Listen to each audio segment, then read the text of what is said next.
How Hermès controls access. The brand that refuses growth. Most brands chase growth. Hermès refuses it. More stores, more collaborations, more exposure. Hermès does the opposite. When demand rises, it does not accelerate. It restricts. It refuses speed. It refuses scale. It refuses accessibility. And that refusal is not weakness. It is control. Hermès does not sell products. It engineers exclusion. Scarcity is not marketing. Many brands create scarcity through limited drops, artificial countdowns, seasonal hype. Hermès builds scarcity structurally. Production is slow by design. Each item passes through skilled artisans. Hand stitching, material inspection, quality control layers. Scaling faster would weaken identity. So, Hermès protects process instead of chasing demand. Scarcity becomes architecture, not promotion. Access is structured. You cannot simply decide to own certain Hermès products. You must enter the ecosystem, purchase history, relationship with sales associates, store familiarity, behavioral patterns. The system observes before it offers. This creates hierarchy, and hierarchy creates desire. Because luxury is not about ownership, it is about eligibility. Recognition, without explanation. Hermès does not rely on loud branding, no oversized logos, no excessive signaling. True recognition happens quietly. Those who understand luxury recognize instantly. Those who do not simply see a bag. This creates dual perception, public visibility without mass comprehension, and that preserves exclusivity. Here's where it gets strategic. Hermès avoids aggressive marketing. No celebrity dependency, no viral trend chasing, no sudden identity shifts. Instead, consistency, controlled messaging, measured evolution. This creates psychological stability. Customers feel permanence, and permanence builds trust. Vertical control protects identity. Hermès controls its supply chain tightly. Leather sourcing, production workshops, artisan training, distribution pace. Every layer reinforces the same philosophy. Quality first, speed second. Because when production controls identity, identity cannot be diluted. Refusal as competitive advantage. Most companies fear saying no. Hermès uses refusal as leverage. No to overproduction. No to excessive accessibility. No to chasing younger demographics too aggressively. This creates tension, and tension creates longing. Longing drives cultural value. The psychology of waiting. Waiting lists are not obstacles. They are emotional amplifiers. Anticipation strengthens attachment. Customers do not simply purchase, they invest emotionally, and emotional investment increases perceived worth. Ownership becomes achievement. Institutional luxury. Hermès behaves less like a fashion brand and more like an institution. Stable, predictable, deliberate. Institutions do not rush. They reinforce systems. Hermès builds systems that outlast trends.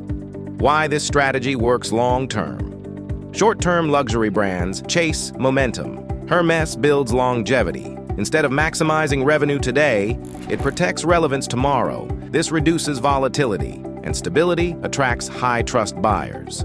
The hidden engine. The real product is not leather, not silk, not craftsmanship alone. The real product is controlled access. The system itself creates value, because when access becomes rare, ownership becomes powerful. Insight luxury is not about price. It is about permission. Hermès doesn't dominate because it is expensive. It dominates because it decides who enters. And in luxury markets, control over entry is control over power. Structural patience as power. Here's another layer most people overlook. Hermès does not optimize for speed. It optimizes for permanence. Many luxury brands increase output when demand rises. Hermès slows down because speed introduces risk. Risk threatens consistency, and consistency is the foundation of trust. Customers begin to understand something subtle. Hermès will not compromise, not for trends, not for popularity, not even for profit acceleration, and that signals strength. Craftsmanship. As gatekeeping, craftsmanship is often described as tradition, but at Hermès, craftsmanship is strategy. Training an artisan takes years, not months. Each artisan learns specific techniques, precise stitching, material sensitivity, process discipline.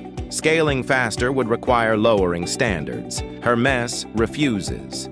This turns craftsmanship into a barrier competitors struggle to replicate. The economics of restriction. Traditional businesses maximize volume. Hermès maximizes perception. Lower supply increases demand pressure. Demand pressure increases desirability. Desirability increases symbolic value. Symbolic value allows price stability, and price stability strengthens long-term positioning. This creates a self-reinforcing cycle. Less availability increases cultural gravity. Cultural gravity increases loyalty. Loyalty reduces dependence on marketing. Emotional engineering. Here's where the strategy becomes psychological. Hermès customers often describe ownership as emotional, not transactional. Waiting creates anticipation. Anticipation creates attachment. Attachment creates identity. Identity creates advocacy. Owners become ambassadors, not because they are paid, because they feel chosen. And feeling chosen is powerful. Quiet power versus loud. Luxury. Some luxury brands compete through visibility, logos, collaborations, public hype. Hermès chooses restraint. Restraint signals confidence. Confidence signals authority. Authority attracts elite consumers. Because true luxury rarely needs to shout. It simply exists. Stability across generations. Hermès designs rarely change dramatically. Instead, they evolve slowly. This creates generational continuity. A bag purchased decades ago still feels relevant, not outdated. That continuity builds a legacy perception. And legacy perception strengthens resale value. Resale value reinforces status. Status attracts new demand. Again, a structural loop. Institutional behavior. Hermès behaves like a private institution rather than a fashion company. Policies remain consistent. Communication remains controlled. Brand tone remains disciplined. Institutions survive because they resist emotional reactions. Hermès applies this logic to luxury. This is why sudden shifts rarely happen, and predictability builds trust. Selective expansion.